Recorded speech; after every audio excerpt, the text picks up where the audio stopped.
Merci d'être sur la télévision Labari pour suivre le journal de ce jour, vendredi 15 janvier 2021. Mesdames, Messieurs, bonsoir et bienvenue à tous. Le candidat du renouveau démocratique pour la République RDR, Tchengi Mohamed Ousmane, a rencontré hier jeudi 14 janvier 2021 les membres de l'Alliance des candidats pour le changement ACC qui réunit 10 candidats à la présidentielle du 27 décembre dernier. Cette rencontre qui a duré plusieurs heures a permis aux deux partis d'échanger sur la vie de la nation. En prélude justement au deuxième tour de la présidentielle prévu pour le 21 février 2021. Juste à sa sortie de la salle après la réunion, le président du RDR, Tchengi Mohamed Ousmane, s'est exprimé en ces termes. Cette rencontre est une rencontre d'échange sur les préoccupations actuelles. Comme vous le savez, nous sommes à un moment où les Nigériens sont sollicités pour s'exprimer sur les institutions nouvelles qui doivent être renouvelées au niveau local, municipal et régional, mais aussi au niveau national, les législatives et les présidentielles.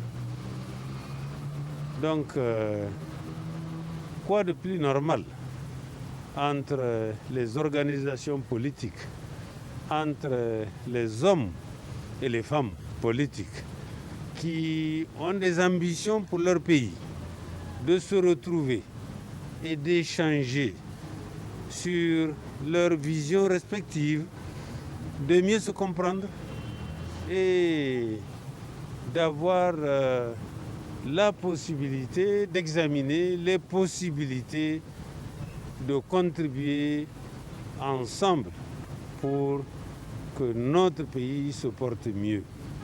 Vous savez, c'est du dialogue que naît la compréhension mutuelle, l'esprit de coopération, l'esprit de collaboration et permettent d'avancer et de faire avancer les choses aussi. Nous avons eu des échanges très fructueux, très positifs sur le Niger.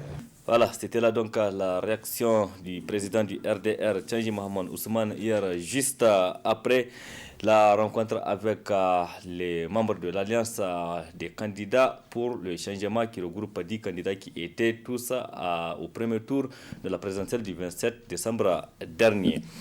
Près de 3 semaines après donc le scrutin du 27 décembre justement 2020, la présidentielle premier tour couplé aux législatives et après la proclamation des résultats par la Commission électorale nationale indépendante CENI le 2 janvier dernier, l'heure est à présent à l'attente de la validation de ces résultats par la Cour constitutionnelle. Cette Cour constitutionnelle, quel est justement son rôle pendant cette période électorale? Réponse dans ce dossier signé Ismaël Moumouni. Juridiction compétente en matière constitutionnelle et électorale, la Cour constitutionnelle est chargée de statuer sur la constitutionnalité des lois, des ordonnances ainsi que la conformité des traités et accords internationaux à la Constitution. Elle interprète les dispositions, contrôle la régularité, la transparence et la sincérité du référendum des élections présidentielles et législatives. L'histoire de la Cour est intimement liée à l'évolution politique du Niger. C'est en 1999 que pour la première fois dans l'ordonnancement juridique, une Cour constitutionnelle a été créée. Et avant la création de cette Cour constitutionnelle, les attributions en matière constitutionnelle étaient dévolues à une chambre qu'on appelait chambre constitutionnelle au niveau de la Cour suprême. Et donc, ayant été prévue par la Constitution de 1999, elle a été installée en 2000. Et de 2000 jusqu'en 2009, elle a fonctionné normalement. En 2009, elle avait été dissoute à la suite du bref intermède consécutif aux articles. Elle est juge du contentieux électoral et proclame les résultats définitifs des élections comme le stipule l'article 120 de la Constitution. Ainsi, pour mener à bien sa mission, la Cour dispose d'un bureau composé de 7 membres. La Cour constitutionnelle est composée donc des personnalités qui ont une grande expérience en matière administrative et juridique. Donc actuellement, la Cour constitutionnelle est composée de 2 magistrats, donc un magistrat de premier degré et un magistrat de second degré. Et il y a également les représentants du barreau, un avocat qui a au moins une 10 ans d'ancienneté dans la profession. Il y a un représentant de la société civile titulaire d'au moins un diplôme de 3e cycle en droit public. Il y a un représentant des enseignants-chercheurs titulaire d'un diplôme de doctorat en droit public, donc ce qui fait pratiquement les 7 membres de la Cour constitutionnelle. Disposant d'un délai bien déterminé avant de statuer, après avoir reçu une requête, la Cour peut être saisie par tout citoyen. La Cour est saisie par le président de la République, le président de l'Assemblée nationale, le Premier ministre ou un 10e des députés en cas de contrôle de conformité des lois ou d'interprétation de la Constitution.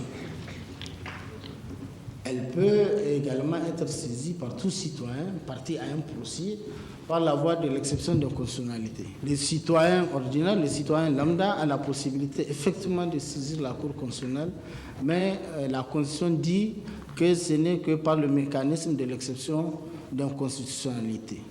L'exception d'inconstitutionnalité, c'est la possibilité qui est ouverte à une partie au procès de pouvoir soulever la non-conformité d'une loi par rapport à la Constitution et de demander l'avis de la Cour constitutionnelle. La décision de la Cour est sans appel, comme en atteste le constitutionnaliste. Lorsque vous contestez les arrêts de la Cour constitutionnelle qui sont devenus, en tout cas qui sont insusceptibles de tout recours en dehors des voies et sous les formes autorisées par la loi, et pour ce qui concerne que ce soit des universitaires qui peuvent un peu écrire dans des articles de doctrine ou un peu essayer d'expliquer, faire des commentaires purement techniques, cela justement peut s'apparenter à un jeu de discrédit. Pendant la campagne, justement quelque chose arrive où il décède, ou bien on découvre une cause d'inéligibilité du candidat qui aurait fait, si cette cause d'inéligibilité était connue de la Cour constitutionnelle au moment de la validation, elle n'allait pas valider sa candidature. Donc c'est de tout cela que le législateur organique a parlé. Lorsque cette situation arrive, c'est en ce temps-là que le parti politique est habilité, donc a le droit de remplacer son candidat. Sinon, une fois que la Cour constitutionnelle a statué sur l'éligibilité de candidat et qu'une candidature est rejetée, il n'est plus possible justement au parti de faire remplacer son candidat. Sinon, on remettrait en cause justement le caractère insusceptible de recours. Donc, l'autorité de la chose jugée justement de l'arrêt de la Cour constitutionnelle qui consacre l'éligibilité des candidats. La Cour constitutionnelle est compétente pour se prononcer sur les conflits d'attribution entre les institutions, les recours pour excès de pouvoir en matière électorale et sur toute autre question d'application de la Constitution. La Cour constitutionnelle est également compétente pour se prononcer sur l'exception d'inconstitutionnalité soulevée par toute personne partie à un procès. La Cour constitutionnelle reçoit également le serment du président de la République et celui du président de l'Assemblée nationale, constate l'empêchement absolu du président de la République et reçoit la déclaration des biens du président de la République. Le procureur de Dosso, sa greffière et plusieurs autres personnes citées dans une affaire de trafic de drogue. C'est le procureur de la République près du tribunal de Niamey. Plusieurs personnes ont été interpellées par l'Office central de répression du trafic illicite de stupéfiants. Une affaire qui a suscité cette réaction du président de l'ONG ADENA. C'est une ONG qui lutte contre la drogue, la corruption et la traite des personnes. Moi, ce n'est pas étonnant pour moi. Et je m'attendais à ça, ça fait longtemps. Il n'y a pas que le procureur de Dosso. Il y a plusieurs responsables au niveau national qui sont impliqués dans cette affaire de trafic de drogue. Et ce n'est même pas de trafic. Ah là, c'est des narcotrafiquants. Donc, c'est connu de tous les Nigériens. Donc, pour Dosso, peut-être, il a été pris la main dans le sac. C'est pourquoi lui et sa greffière ont été interpellés. Sinon, au niveau national, il n'y a pas que Dosso. Même ici, à Niamey, il y a des grandes personnalités. Depuis 2010, nous sommes en train d'alerter les gens, nous sommes en train d'alerter les autorités pour qu'ils prennent des dispositions pour mettre fin à ce genre de pratiques. Il y a des drogues qu'on saisit et souvent, à partir de lieu de saisie, avant d'arriver à destination où on doit les stocker, il y a une certaine quantité qui disparaissent. C'est quelque chose que j'ai suivi en 2007. À Agadez, il y a eu 4 tonnes et 4 de résine de cannabis qui ont été saisies. Mais malheureusement, arrivé à Niamey, il n'y a que 2 tonnes qui sont arrivées. Donc, les 2 tonnes ont disparu dans la nature. Mais maintenant, pour le problème de Dosso, et vous voyez souvent, c'est vous-même les médias, vous diffusez des images, des choses, des informations, comme quoi Dosso, une telle quantité a été arrêtée. La dernière fois, si je me rappelle, c'était en Brousse, où des véhicules quittaient à Niamey pour aller chercher cette cargaison au niveau de Dosso. Donc vraiment, ça doit interpeller les gens. C'est pas pour rien. Si ces narcotrafiquants n'ont pas l'aval de ces responsables qui sont chargés de la répression et de la répression au niveau local, donc c'est qu'il y a quelque chose qui ne cloche pas. Donc là, vraiment, c'est un problème national qui interpelle tout le monde et nous avons beaucoup dénoncé et au niveau national et souvent le Niger est devenu une plaque tournante pour les narcotrafiquants. Vous voyez, donc nous sommes situés entre l'Afrique du Nord et le Sud, et là où tous les trafiquants convergent sur le Niger pour faire couler leurs produits dans les pays subsahariens. Même si on lance un appel, ça reste comme une lettre morte. C'est ça le problème. Vous voyez, il y a une commission nationale de coordination de lutte contre la drogue qui a été créée et depuis 1993, je me rappelle. Mais cette commission ne travaille que 1 sur 365. Ça veut dire sur les 365 jours de l'année, la commission travaille une seule fois l'année. C'est la journée dédiée à la lutte contre la drogue au niveau international le 26 juin. C'est le 26 juin seulement qu'on fait semblant d'incinérer la drogue saisie. Et vous voyez, ces dernières années, il n'y a même pas d'incinération. C'est pourquoi nous-mêmes, on a tourné le dos à cette commission. Il y a une quinzaine de ministères qui sont membres de cette commission. Et je vous l'avoue, il y a certains ministères qui ne savent même pas s'ils sont membres de cette commission. Pourquoi? Parce que cette commission, normalement, doit être logée au niveau du ministère, au niveau du cabinet du Premier ministre. Mais malheureusement, ils ont dit non, il faut l'amener à la justice. À la justice, ils ont beaucoup de choses à faire. C'était là Ganda Saleh, le président de l'ONG ADENA, qui réagissait à la suite de l'interpellation de plusieurs personnes dans une affaire de drogue, notamment des agents de l'État au niveau de la région de Dosso. Relativement à cette affaire, ce communiqué de presse du procureur général près de la cour d'appel de Niamey. Le vendredi 8 janvier 2021, un véhicule sans immatriculation venant de Dosso, faisant route en direction de Niamey, a brisé les barrières de la police de Dosso et de la douane de Kouré avant d'être rattrapé par les éléments de la brigade nationale d'intervention de la douane à l'entrée de la ville de Niamey, où les occupants ont pris la fuite en abandonnant les véhicules. Les vérifications ont permis de découvrir que le dit véhicule transportait une importante quantité de drogue. L'enquête, aussitôt ouverte par l'Office central de répression du trafic illicite de stupéfiants, a permis l'interpellation non seulement des fugitifs, mais aussi de plusieurs autres personnes en lien avec les faits. À ce jour, poursuit ce communiqué, il a été procédé à la saisie de 141 briques de cannabis, d'un poids de 124,125 kg, et à l'interpellation de 7 personnes, dont un militaire et 2 fonctionnaires de la justice relevant du ressort de la cour d'appel de Niamey. Les investigations se poursuivent dans le strict respect des droits de la défense pour identifier et interpeller toutes les personnes qui ont qui sont impliqués dans la commission de ces faits en vue de les traduire devant les juridictions compétentes qui appliqueront la loi dans toute sa rigueur. Le procureur général adresse ses vives félicitations à l'octrice et à la douane nigérienne pour les efforts sans cesse déployés en vue de mettre les populations nigériennes à l'abri des méfaits de la drogue. Il lance en effet un appel aux citoyens afin de continuer à apporter leur appui au service d'enquête en leur fournissant toutes les informations susceptibles de permettre l'identification et l'interpellation des auteurs et complices du trafic, de la cession et de la consommation de drogue dont les effets néfastes sur la santé physique et mentale des populations n'est plus à démontrer.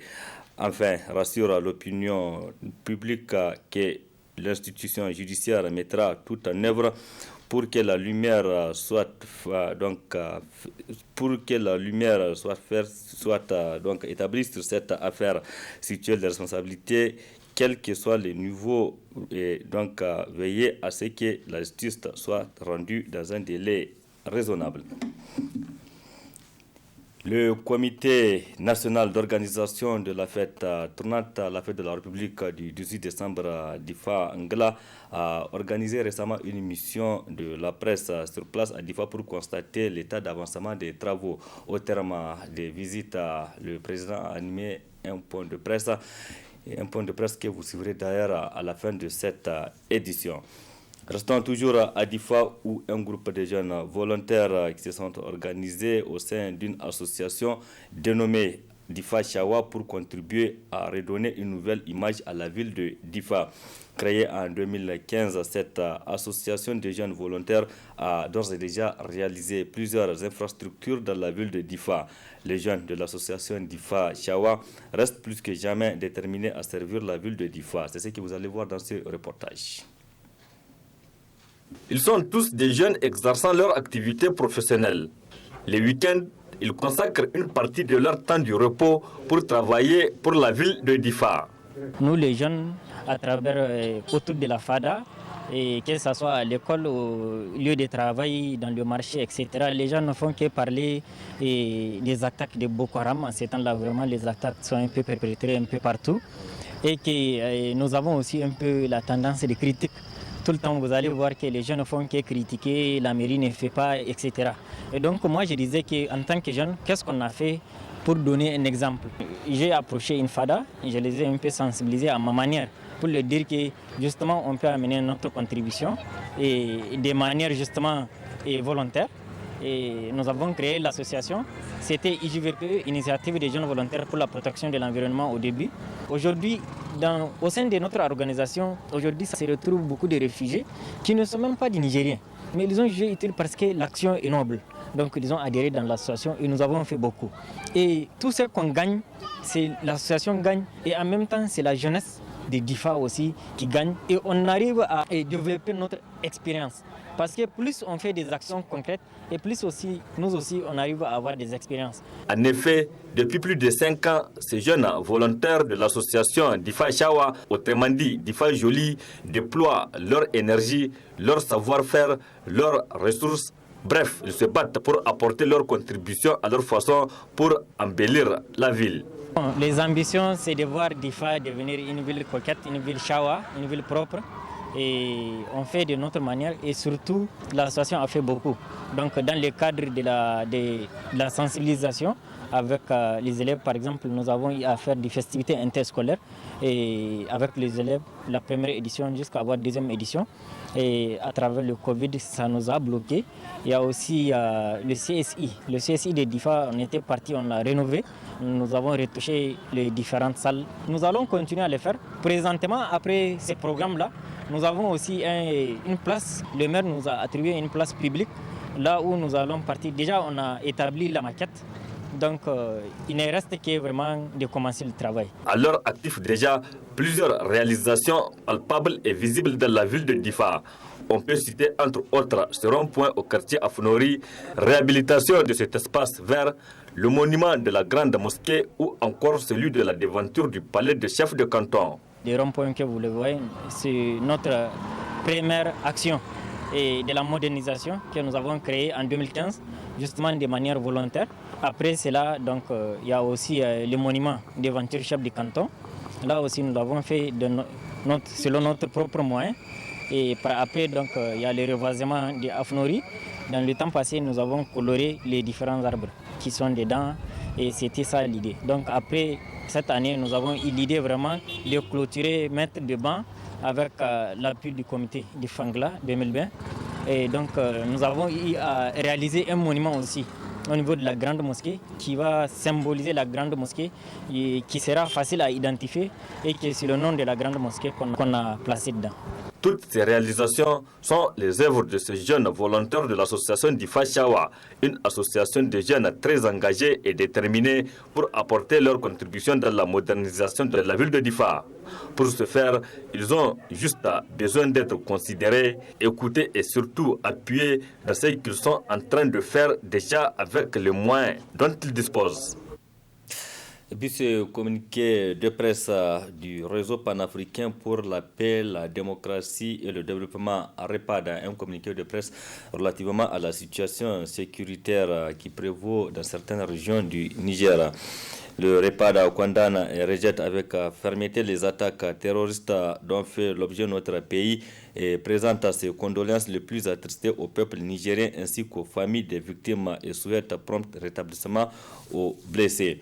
Relève et regrette que la situation sécuritaire des Nigériens se dégrade en dépit des tentatives de réponse du gouvernement à travers l'installation des bases militaires étrangères, la reconduction des mesures d'état d'urgence, l'interdiction de la circulation des motos dans les régions de Difa et Tillabéri et surtout l'augmentation sans cesse du budget de la défense très souvent opérée au détriment des secteurs sociaux de base, santé, éducation, agriculture, élevage, etc. Le REPAD réitère sa demande de départ des bases militaires étrangères dont la présence n'a manifestement apporté aucune amélioration de la situation sécuritaire dans notre pays. Le REPAD rappelle enfin à la tenue d'une conférence nationale sur la sécurité en vue d'une large consultation pour redéfinir la politique sécuritaire du Niger qui a montré ses limites et trouvé des réponses durables et inclusives à l'insécurité dans notre pays. C'était là le communiqué de presse du REPAD signé par son président Abdoulaye Seydou. Opération de salubrité de jeunes du parti CRPD Sulhu qui ont nettoyé les alentours du siège du parti à Niamey. Ils ont profité de cette occasion pour procéder à l'enlèvement des fanions et autres affiches du parti sur les voies publiques. Une activité saluée par le président du parti, Ibrahim Gado, qui a procédé d'ailleurs au coup d'envoi de l'opération. Précision dans cet élément.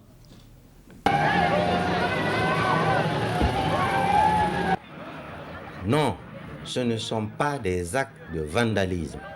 C'est l'organisation de masse dénommée Génération Active Sulhu du Conseil républicain pour le progrès et la démocratie qui enlève les affiches de la campagne électorale. La photo du président est arrachée du panneau géant par les jeunes du parti. Les fanions du CRPD Sulhu n'ont pas échappé au même sort. Le tout avec la bénédiction du président Ibrahim Gado. Comme nous avons un esprit de pouvoir respecter les réglementations en vigueur du pays, la CENI nous a interpellés, donc elle a interpellé tous les partis politiques et nous nous sommes dit qu'on doit être le premier pour pouvoir répondre à cela. Et c'est pour cela justement qu'ils sont sortis pour pouvoir enlever toutes ces affiches que nous avons pu mettre au monde des campagnes. Sulhu est un parti respectueux des lois et règlements de la République. Au-delà du respect de la loi, le CRPD Sulhu se veut aussi un parti politique utile à la société. C'est du moins le sens à donner à cette opération de salubrité organisée quelques heures plus tôt dans les encablures du siège national au quartier Banifandou. Pelle, râteau, brouette et balai à la main, jeunes filles et garçons de Sulhu se mettent à la tâche. Même la chaussée est désensablé. C'est une très belle initiative et c'est vraiment l'esprit du parti comme ça. Le CRPD Soulou, c'est aussi voir sous quelle forme aider son pays. Aujourd'hui, c'est de solidarité, demain, c'est autre chose. Et comme j'ai l'habitude de le dire, si le pays est bien gouverné, il est bien organisé, chacun peut amener sa contribution, pas seulement dans le domaine politique. Et j'encourage encore une fois, non seulement les jeunes de Soulou, mais au-delà, toute la population d'être soudée. À la tombée de la nuit, c'est une journée bien remplie pour la génération active Soulou Gas en abrégé.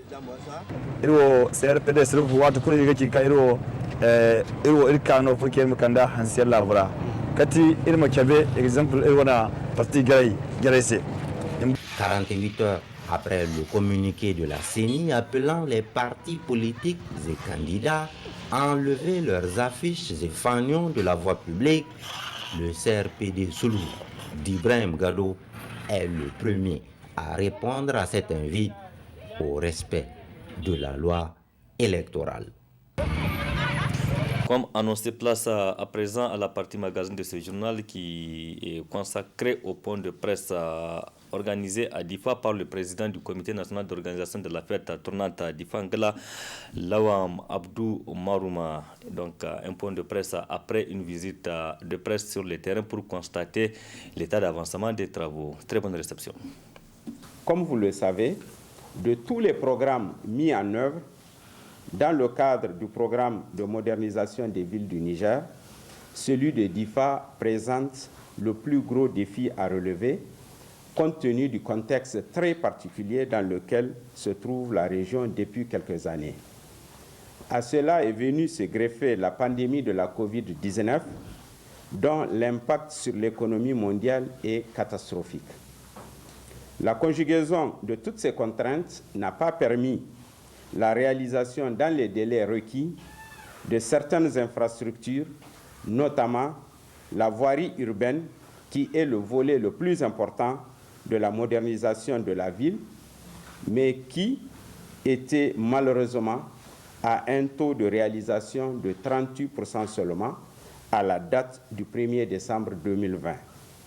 Cet état de fait a conduit le gouvernement à décider du report des cérémonies commémoratives du 18 décembre 2020 à Difa en vue de parachever la réalisation de toutes les infrastructures structurantes qui vont permettre la modernisation de la ville de Difa et de la région, une région dont la population est restée résiliente malgré les difficultés et qui mérite de bénéficier au même titre que toutes les autres capitales régionales du programme de modernisation des villes initié par son Excellence M. Issoufou Mahamadou, président de la République, chef de l'État.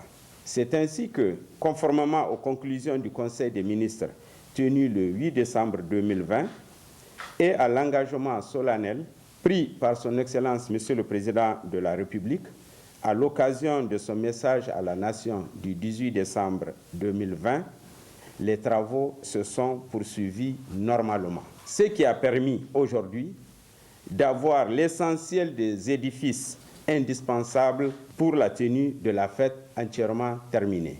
Malheureusement, il faut souligner que l'exécution de la voirie, qui est le volet le plus important de ce programme, n'a pas encore atteint un niveau satisfaisant car elle n'est qu'à un taux de réalisation de 45% à la date d'aujourd'hui.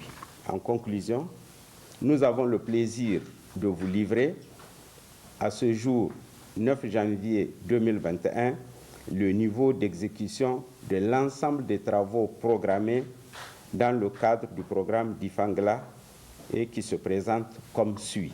Travaux de construction de la nouvelle case de passage présidentielle.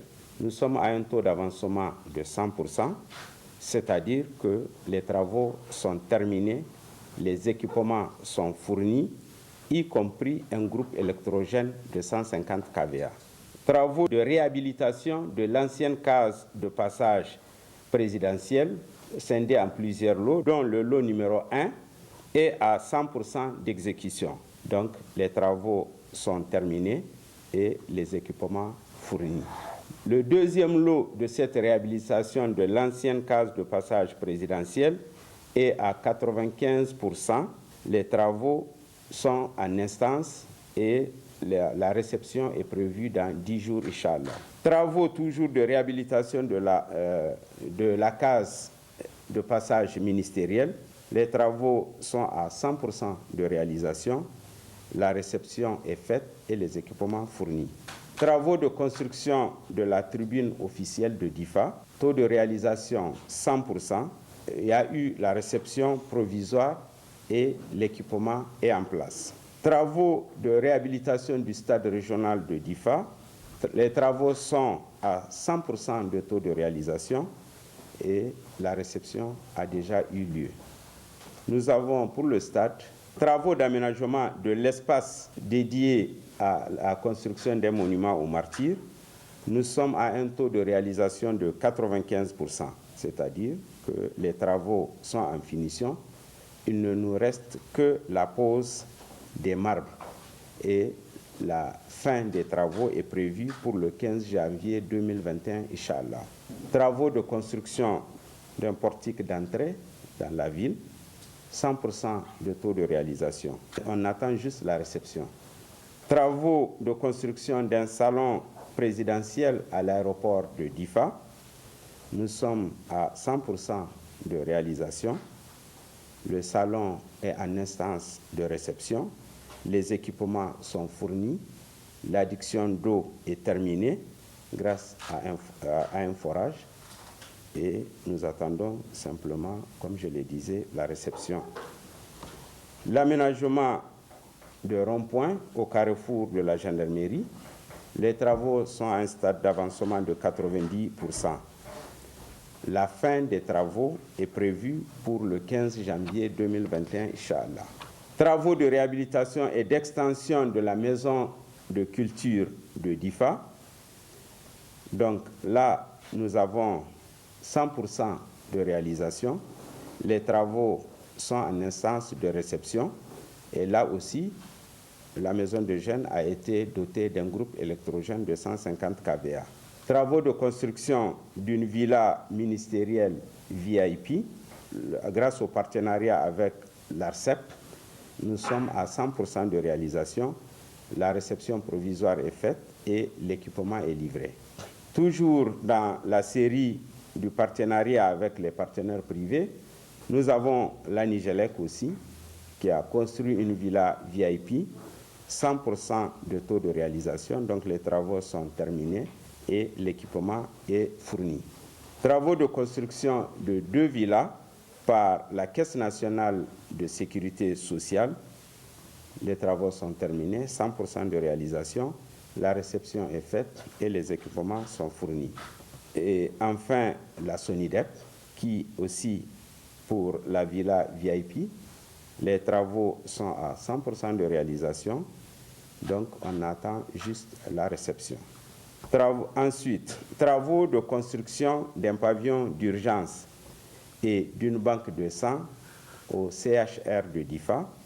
Les travaux sont à 90% de taux de réalisation, c'est-à-dire que nous sommes au stade de finition avec la peinture et la pose des appareils qui sont en cours. Là aussi, la fin des travaux est programmée pour le 15 janvier prochain. Réhabilitation du palais du chef de canton de la Komadougou. Taux de réalisation 100%. Tout est terminé, réceptionné et équipé. Réhabilitation et extension de la grande mosquée de Vendredi, en face du palais du chef. Taux de réalisation 100%. Donc, les travaux sont finis et réceptionnés, plus la dotation d'un forage et son équipement. La réhabilitation de l'hôtel du 18 décembre, terminé, 100% de taux de réalisation. Nous avons réhabilité 45 chambres et équipé en même temps. Réhabilitation des résidences des SG et SGA du gouvernorat, 100% de taux de réalisation, la réception est faite. Réhabilitation du palais de justice de Difa, 100% de taux de réalisation, la réception est en instance. Construction d'une case de passage à la direction régionale de la santé publique de Difa, les travaux sont à un taux d'avancement de 95%. On est au stade de finition. Construction des murs de clôture pour la banque de sang, 90% de taux de réalisation, les travaux sont en finition. Travaux de réhabilitation et d'extension de l'ORTN régional, 87,55% de taux de réalisation. Mais ces travaux comportent plusieurs aspects, dont la réhabilitation du portail d'entrée et des bureaux et logement du directeur régional. Ce volet est entièrement terminé, plus la construction d'une case de passage. Donc tous ces volets sont entièrement terminés. Ce qui a baissé le taux, c'est parce qu'on a incorporé la construction d'une maison de presse dont les travaux sont en cours. Sinon, pour les autres volets de l'intervention au niveau de l'ORTN, les travaux sont entièrement terminés et réceptionnés. Reste à finir donc la construction de la maison de la presse. Nous avons, et là aussi pour la maison de la presse, la fin des travaux est programmée pour le 25 janvier 2021, Inch'Allah. Travaux de construction d'une aérogare, local technique à l'aéroport de Difa. Nous sommes à un taux d'avancement de 82%. La fin des travaux est prévue pour le 30 janvier 2021. Travaux de construction d'une salle de conférence à la Maison de la Culture. L'état d'avancement est à 80%. Donc les travaux sont en cours et la fin des travaux est programmée pour le 25 février 2021. Travaux de réhabilitation et d'extension de la Maison de la Culture. On a à réhabiliter les bureaux et les anciens locaux. Là, nous sommes à 80% de taux de réalisation. Là aussi, la fin des travaux est programmée pour le 24 janvier 2021. Donc, nous avons la construction d'une villa VIP par Niger Telecom dans le cadre de notre partenariat. Les travaux sont à un taux de réalisation de 75%. Donc, les travaux se poursuivent normalement et la fin des travaux est programmée pour le 7 février 2021. Et enfin, nous avons la construction d'un amphithéâtre de 600 places à l'université de Difa. Nous sommes à un taux de réalisation de 49,70%. Les travaux donc sont en cours et la fin des travaux est prévue pour le 24 mars 2021.